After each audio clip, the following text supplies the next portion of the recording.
Shalom, salam sejahtera bagi kita sekalian. Senang berjumpa dengan Bapak Ibu saudara-saudara sekalian di kesempatan malam yang indah ini. Terima kasih untuk waktu, terima kasih untuk kehadiran kita semua di kesempatan malam hari ini. Di malam hari ini saya akan berbicara tentang hidup adalah kesempatan. Sekali lagi, saya akan berbicara dengan satu tema, yaitu hidup adalah kesempatan. Ayat yang akan menuntun kita di malam hari ini yaitu Efesus pasal yang kelima, ayat yang ke-15 hingga ayat yang ke-16. Di sana mengatakan bahwa karena itu perhatikanlah dengan saksama bagaimana kamu hidup. Jangan seperti orang bebal, tapi seperti orang arif. Ayat yang ke-16, dan pergunakanlah waktu yang ada karena hari-hari ini adalah jahat. Di sini Rasul Paulus mengatakan bahwa pergunakanlah waktu yang ada karena hari-hari ini adalah jahat. Paulus mengatakan kepada jemaat di Efesus, pergunakan waktu yang ada karena kita tidak tahu akan apa yang terjadi di besok, akan apa yang terjadi sebentar. Maka di sini Paulus menganjurkan, mengatakan, memberitakan kepada jemaat di Efesus bahwa pergunakanlah waktu yang ada karena hari-hari ini adalah jahat. Saudara yang dikasihi oleh Tuhan kita Yesus Kristus, waktu di sini adalah sama dengan kesempatan. Bapak Ibu Saudara yang dikasihi oleh Tuhan kita Yesus Kristus, kita memiliki waktu yang sama. Kita memiliki kesempatan yang sama untuk kita melakukan sesuatu. Jika kita memiliki waktu, maka kita memiliki kesempatan. Kita ada kesempatan untuk melakukan sesuatu. Kalau kita tidak memiliki waktu, maka kita juga yang pasti tidak ada kesempatan untuk kita melakukan sesuatu. Saudara yang dikasihi oleh Tuhan kita Yesus Kristus, sekali lagi tema kita pada malam hari ini, hidup adalah kesempatan. Saudara yang dikasihi oleh Tuhan kita Yesus Kristus, kita tidak tahu akan apa yang terjadi sebentar.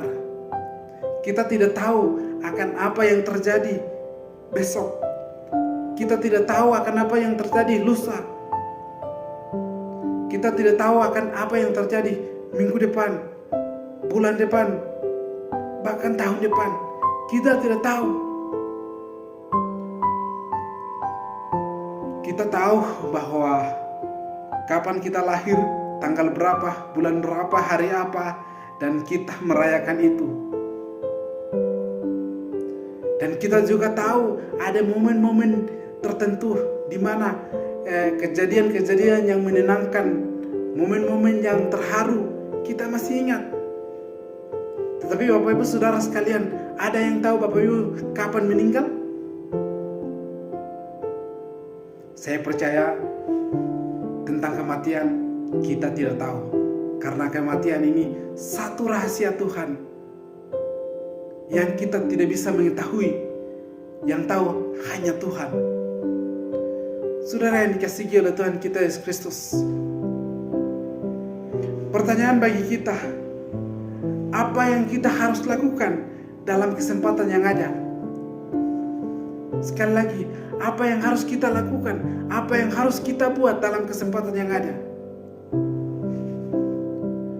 Saudara yang dikasihi oleh Tuhan kita Yesus Kristus, hidup adalah kesempatan, maka ada 3 tindakan yang harus kita ambil dalam kesempatan yang ada. Sekali lagi, hidup adalah kesempatan, maka ada 3 tindakan yang harus kita ambil dalam kesempatan yang ada.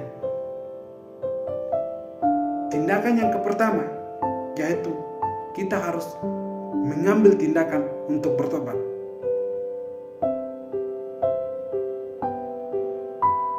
Hidup adalah kesempatan untuk bertobat. Kita diberi kesempatan oleh Tuhan untuk kita bertobat. Bapak Ibu Saudara sekalian bisa melihat di dalam 2 Timotius pasal yang kelima ayat yang ke-25. Di sana mengatakan bahwa dengan lemah lembut dapat menuntun orang-orang yang suka melawan, sebab mungkin Tuhan memberikan kesempatan kepada mereka untuk bertobat dan memimpin mereka sehingga mereka mengenal kebenaran. Di sini Rasul Paulus mengatakan kepada Timotius bahwa Tuhan menuntun orang-orang yang suka melawan, yang masih hidup dalam dunia dosa, yang masih melekat dalam kedagingan hawa nafsu, untuk berbalik dari kehidupan mereka yang lama dan bertobat sungguh-sungguh. Itulah sebabnya di sini mengatakan bahwa Tuhan memberi kesempatan kepada mereka untuk bertobat. Rasul Paulus mengatakan bahwa Tuhan memberi kesempatan orang-orang seperti itu harus bertobat. Orang-orang yang masih hidup dalam dosa. Mungkin Bapak Ibu Saudara sekalian, Bapak Ibu masih hidup dalam dosa. Bapak Ibu masih hidup dalam kedagingan hawa nafsu. Di sini mengatakan bahwa Tuhan memberi kesempatan orang-orang seperti itu untuk datang kepada Dia, untuk mereka bertobat. Tuhan tidak membiarkan orang-orang yang masih hidup dalam dosa, tapi Tuhan menunggu, Tuhan memberi kesempatan untuk mereka bertobat dan datang kepada Tuhan dan menerima Yesus sebagai Tuhan dan Juru Selamat.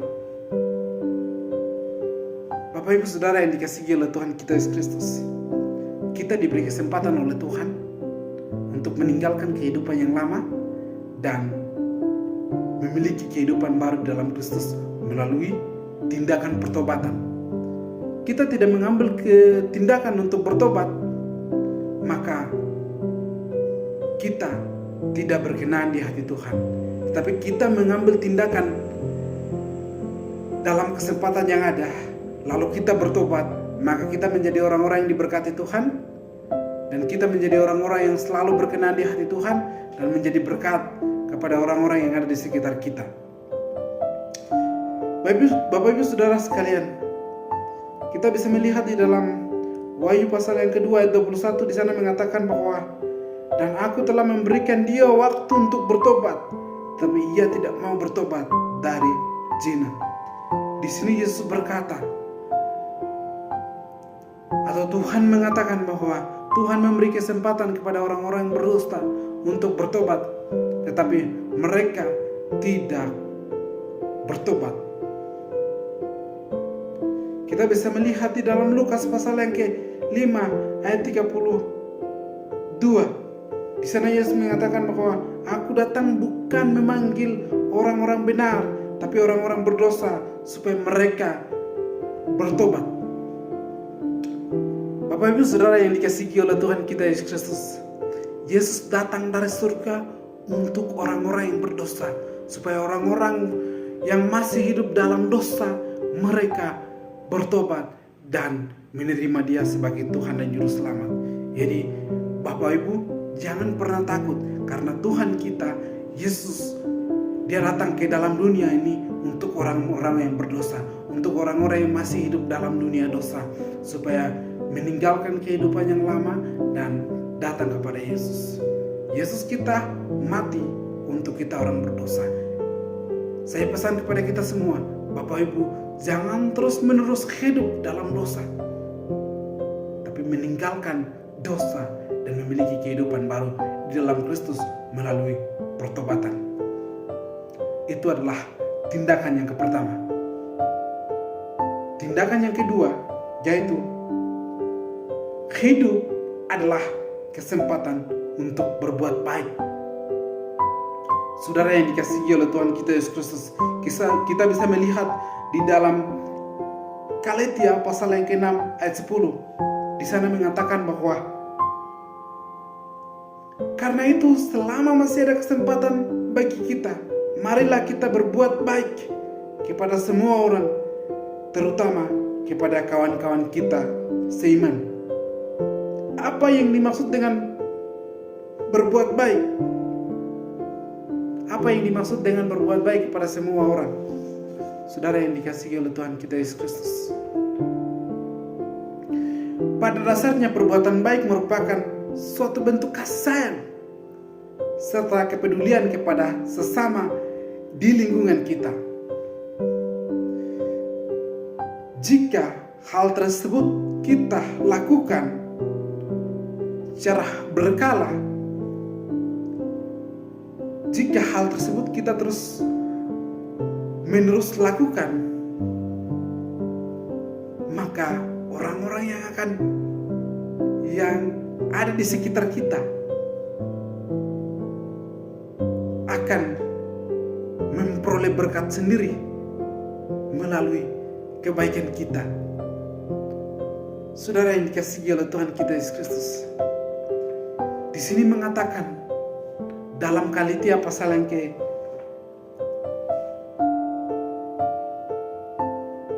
ayat 10 di sini mengatakan bahwa selama masih ada kesempatan bagi kita, marilah kita berbuat baik kepada semua orang. Paulus mengatakan kepada jemaat di Galatia bahwa selagi masih ada kesempatan, selagi masih kita bisa, marilah kita berbuat baik kepada semua orang tanpa memandang bulu, tanpa memandang status. Saudara yang dikasihi Tuhan, demikian juga kita.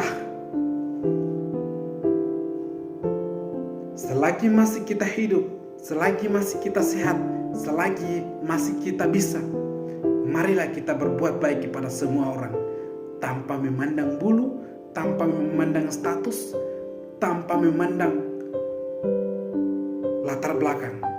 Saudara yang dikasihi oleh Tuhan kita Yesus Kristus, Yesus kita datang dari surga ke dalam dunia untuk kita semua, dan Dia berbuat baik kepada kita semua tanpa memandang status kita, entah itu orang kaya, entah itu orang miskin, tapi Dia datang ke dalam dunia untuk kita semua, dan Dia berbuat baik kepada kita semua. Bahkan Dia dengan rela mati di atas kayu salib untuk kita semua. Kita yang sudah bertobat, kita yang sudah memiliki Kristus, marilah kita berbuat baik kepada semua orang, karena itu adalah satu kewajiban sebagai orang yang sudah percaya kepada Tuhan. Itu adalah satu kewajiban sebagai orang yang percaya kepada Tuhan, orang yang sudah memiliki Yesus Kristus. Saudara yang dikasihi Tuhan, ketika kita mati, kita tidak mungkin berbuat baik. Ketika kita berada dalam rumah sakit, kita tidak mungkin berbuat baik. Ketika kita kena musibah, kena kecelakaan, kita tidak mungkin berbuat baik. Tapi kesempatan untuk kita berbuat baik yaitu sekarang. Selagi masih kita sehat, selagi masih kita kuat, selagi masih kita bisa. Saudara yang dikasihi Tuhan, marilah kita berbuat baik kepada semua orang. Tapi terkhusus juga, mari kita berbuat baik kepada saudara-saudara seiman kita, kepada kawan-kawan seiman kita, supaya kita terus saling menguatkan satu dengan yang lain, saling meneguhkan satu dengan yang lain, supaya kita tetap berada di dalam Kristus. Jadi tindakan yang kedua, hidup adalah kesempatan untuk berbuat baik. Kalau kita tidak mengambil tindakan untuk berbuat baik, kita rugi, atau kita rugi dalam kesempatan yang ada itu. Jadi mari kita mengambil tindakan untuk berbuat baik. Saudara yang dikasihi oleh Tuhan kita Yesus Kristus, tindakan yang ketiga yaitu hidup adalah kesempatan untuk bersaksi. Saudara yang dikasihi Tuhan, kita bisa melihat di dalam 1 Korintus pasal yang ke-16 ayat 9. Di sana mengatakan bahwa sebab di sini banyak kesempatan bagiku untuk mengerjakan pekerjaan yang besar dan penting, sekalipun ada banyak penantang.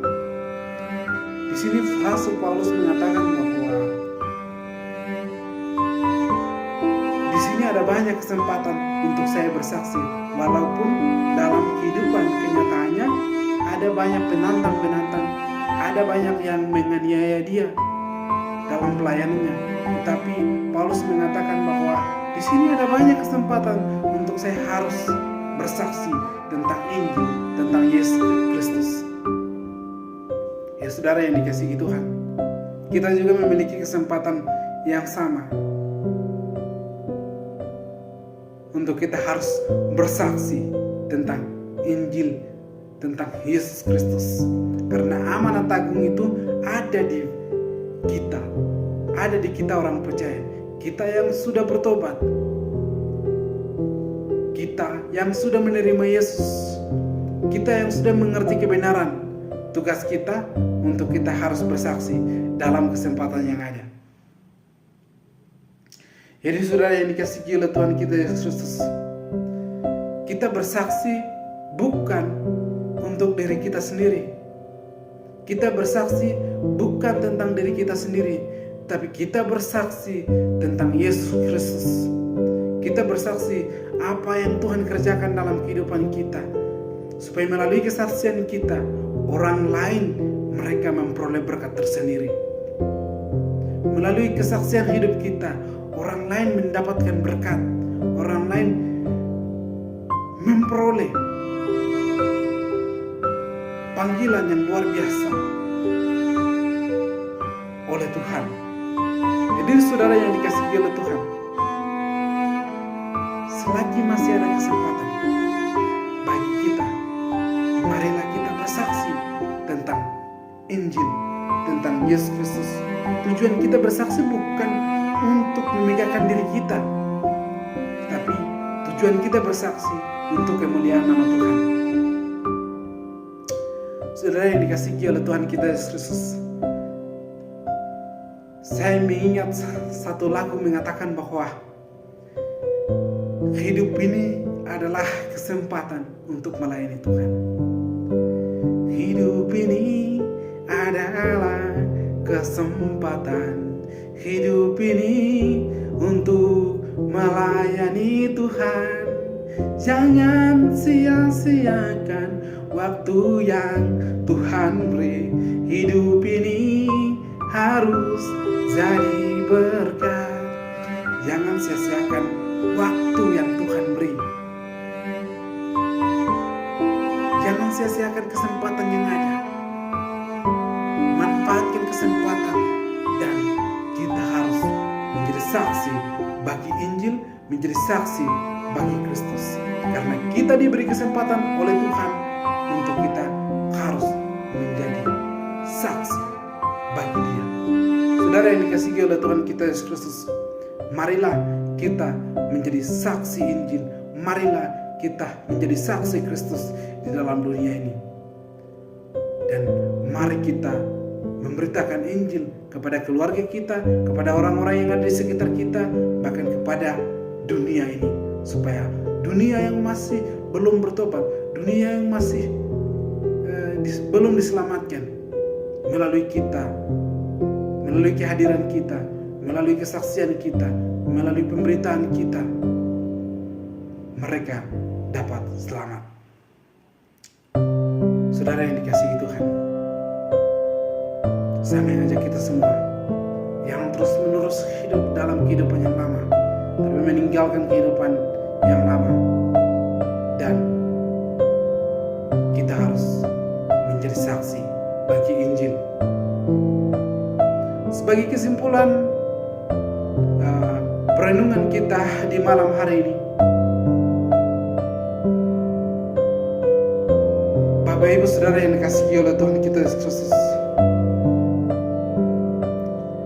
kita hidup hari ini adalah satu kesempatan yang luar biasa. Jika kita tidak menggunakan kesempatan dengan baik, kita salah besar di mata Tuhan.